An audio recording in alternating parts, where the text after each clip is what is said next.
تو علامہ رشید احمد گنگوئی کے پاس یہ عالم گئے اور کہا میں نے ایسا خواب دیکھا کہ اللہ کے نبی صلی اللہ علیہ وسلم سوٹ پہن کے آئے. فرمایا اللہ کے نبی صلی اللہ علیہ وسلم تو جیسے تھے ویسے ہی ہے، لیکن یہ پہن کر آئے، تم کو بتایا، پریکٹیکلی بتایا کہ تم لوگوں نے میرے طریقے کو چھوڑا، مشرقی طریقے کو چھوڑا اور تم نے ایک مغربی طریقہ اختیار کر لیا ہے. یہ اشارہ کیا ہے کہ تم مجھ سے بہت دور ہو گئے ہو، میرے طریقے سے بہت دور ہو گئے، ورنہ اللہ کے نبی صلی اللہ علیہ وسلم اپنی جگہ جیسے تھے ویسے ہی ہے. تو اللہ کے نبی صلی اللہ علیہ وسلم نے یہاں پر بھی ایسا ہی کہا، آئندہ سال میں 2 رکھوں گا، میں ان کی مشابہت اختیار نہیں کروں گا. بہت سارے ایسے مسائل احادیث میں ہیں. خیر میں یہ کہہ رہا تھا کہ یہ بہت مبارک مہینہ، انشاءاللہ جمعہ کو پھر اور زیادہ بات کریں گے محرم کے اوپر. تو اللہ تبارک و تعالی ہمیں اس مہینے کی اور پوری زندگی کے آئندہ پورا سال اللہ تبارک و تعالی ہمارا ایمان اور اسلام پر گزار دیں. یہی دعا تو ہم پڑھتے ہیں شروع میں، اللہم اہلہ علینا بالیمن والایمان والسلامتی والاسلام والتوفیق لما تحب وترضى ربی وربک. شیطان سے اللہ ہماری حفاظت فرما، اے ہمارے رب اسلام پر ہمیں باقی رکھنا. اگر موت آ گئی تو اللہ اسلام پر موت دے دینا، ایمان پر موت دے دینا. زندگی باقی رہی، اے اللہ تو گناہ سے ہماری حفاظت کر لینا اور ہر وقت ہمیں توبہ کی توفیق نصیب فرما. اب یہ نیا سال شروع ہوا، ہمیں چاہیے کہ ہم گزشتہ سال کی اور گزشتہ زندگی کا ہم مراقبہ کریں کہ یا اللہ میں نے لاسٹ ایئر کیا کیا گناہ کیے ہیں. What I have done good deeds and what I have done bad deeds. How many guna I have did in my last year. اے اللہ مجھے معاف کر دے. اب یہ نیا سال شروع ہوا ہے، اللہ گزشتہ سال ہمیں پتا نہیں اب کب تک زندہ رہنے والے ہیں. اللہ پوری پچھلی زندگی کے گناہ کو تو معاف کر دے اور آئندہ ہمیں ایمان اور اسلام پر اور نیک کام پر ہمیں باقی رکھنا. اس قسم کی دعا اور توبہ ضرور کریں. اس مہینے میں دعائیں ضرور قبول ہوتی ہے، خصوصاً 10 محرم کو روزے کے ساتھ افطار کے وقت خوب دعائیں کریں اپنے لیے، اپنے آل اولاد کو اسلام پر باقی رہنے کے لیے کہ اللہ ہمارے آل اولاد کو اسلام پر باقی رکھنا. انشاءاللہ جمعہ کو اور کچھ بیان کریں گے. اللہ پاک مجھے اور آپ کو، ہم تمام کو نبی اکرم صلی اللہ علیہ وسلم اور ان کے اہل بیت کے طریقے پر چلنے کی توفیق عطا فرمائے. کیوں؟ نبی علیہ السلام نے فرمایا میرے صحابہ ستارے ہیں، اصحابی کالنجوم، ستارے کی طرح ہے، اور میرے اہل بیت کشتی، نوح علیہ السلام کی کشتی کی طرح ہے. اب اہل بیت کو کشتی کیوں کہا اور صحابہ کو ستارے کیوں کہا، اس میں تفسیر ہے، پھر ہم سمجھائیں گے انشاءاللہ اس کو. کہ اہل بیت کے بارے میں خود نبی علیہ السلام فرماتے ہیں، مجھے شریف حدیث ہے، ترکت فیکم امرین لن تضلوا ما تمسکتم بہما کتاب اللہ و سنتی وفی روایت کتاب اللہ و عطرتی. اے اللہ کے نبی فرماتے ہیں میری امت، میں 2 چیزیں تمہارے اندر چھوڑ کر جاتا ہوں، تم اس کو مضبوط سے پکڑو گے تو انشاءاللہ کبھی گمراہ نہیں ہوں گے. You're not going to be misled if you hold fast. ایک قرآن کریم ہے اور ایک روایت میں سنت رسول صلی اللہ علیہ وسلم ہے اور دوسری روایت میں قرآن کریم ہے اور اہل بیت ہے. یہ ترجیح کے معنی میرا خاندان، ان کی زندگی ہے. اسی لیے اپنی اولاد کو 3 چیزیں سکھاؤ. ادبوا اولادکم 3 خصال. اللہ کے نبی فرماتے ہیں teach your children 3 things. حب النبی صلی اللہ علیہ وسلم، حب اہل بیت و حب تلاوت القرآن.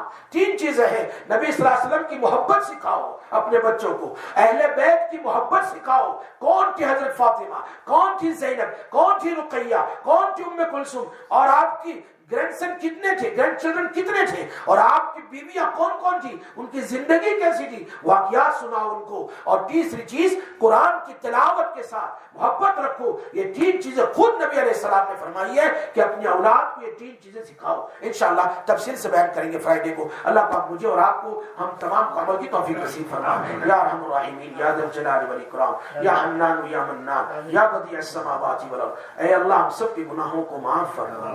اللہ ہمارے گناہوں کو معاف فرما۔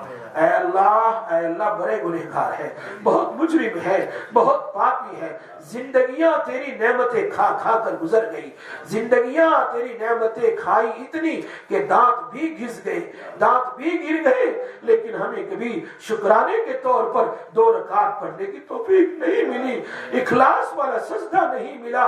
اے اللہ ہمیں معاف فرما دے، اے اللہ ہمیں معاف فرما دے، اے اللہ ہم پر رحم فرما دے، اے اللہ ہم پر کرم فرما دے، پچھلی زندگی کے گناہوں کو معاف فرما، پچھلی زندگی کے گناہوں کو معاف فرما، اور آئندہ زندگی تیرے پیارے حبیب صلی اللہ علیہ وسلم کی سنت کے مطابق گزارنے کی توفیق نصیب فرما، ہمیں اور ہماری آل اولاد کی مغفرت فرما، ہماری آل اولاد کی مغفرت فرما، ہمارے ماں باپ کی مغفرت فرما، ہمارے بھائی بہنوں کی مغفرت فرما، ہمارے اقارب اور رشتہ داروں کی مغفرت فرما، ہمارے دوست و متعلقین مریدین کی مغفرت فرما، ہمارے طلباء کی مغفرت فرما، معلمین معلمات کی مغفرت فرما، اے اللہ پوری امت کی مغفرت فرما، پوری امت کی مغفرت فرما۔ اے اللہ یہ جماعت یہاں آئی ہے، ان کا آنا قبول فرما، ان کے قدم قدم کو لوگوں کے لیے ہدایت کا ذریعہ بنا، اے اللہ رحمت کا ذریعہ بنا۔ اے اللہ درس میں لوگ شریک ہیں، بہت ساری مائیں اور بہنیں آئی ہوئی ہے مدرسے میں دور دور سے، اور بہت سارے بھائی آئے ہوئے ہیں، اللہ سب کا آنا قبول فرما، ایک ایک قدم ہمارے لیے رحمت کا ذریعہ بنا، نبی اکرم صلی اللہ علیہ وسلم کی باتیں ہمارے لیے اے اللہ ایمان کی تازگی کا ذریعہ بنا، ہمارے دلوں کو نور سے منور فرما، دلوں کو نور سے منور فرما، ہمارے دلوں کو الہ العالمین اندر سے جتنی بھی تاریکیاں ہیں تو ختم فرما، گناہوں سے پاک فرما، ہماری آنکھوں کو، ہمارے کان کو، اور ہماری زبان کو، ہمارے دماغ کو، بدن کے ہر عضو کو آگے سے پیچھے سے دائیں سے بائیں سے اوپر سے نیچے سے نور سے منور فرما، نور سے منور فرما، ہماری آل اولاد کی پوری امت کی حفاظت فرما، پوری امت کی مغفرت فرما، زندوں کی مردوں کی مغفرت فرما، زندوں کی مردوں کی مغفرت فرما، الہ العالمین یا ارحم الراحمین نسلوں میں ایمان کو جاری ساری فرما، آنے والی نسلوں میں ایمان کو جاری ساری فرما، جہاں کئی دین کی لائن سے، دعوت و تبلیغ کی لائن سے جتنے کام ہو رہے ہیں، ہلن چلن ہو رہی ہے، سب کو قبول فرما، مدارس، مکاتب، مساجد، خانقاہوں کی اور الہ العالمین سارے ہی دین کی جگہوں کی حفاظت فرما، اے اللہ اپنے فضل و کرم سے، رحم و کرم سے ایمان پر قائم دائم فرمانا، اور جب موت آئے ہر ایک کو اپنے اپنے وقت پر خاتمہ بالخیر نصیب کر دینا، اور مرنے کے بعد کی زندگی کو آسان کر دینا، پیارے حبیب صلی اللہ علیہ وسلم کے مبارک ہاتھوں سے حوض کوثر کا پانی نصیب کر دینا، عرش کے سائے میں جگہ عطا کر دینا، بے حساب تیرے نیک بندوں میں جنت میں داخل کر دینا، وصلی اللہ تعالی علی سیدنا محمد وآلہ وصحبہ اجمعین برحمتک یا ارحم الراحمین۔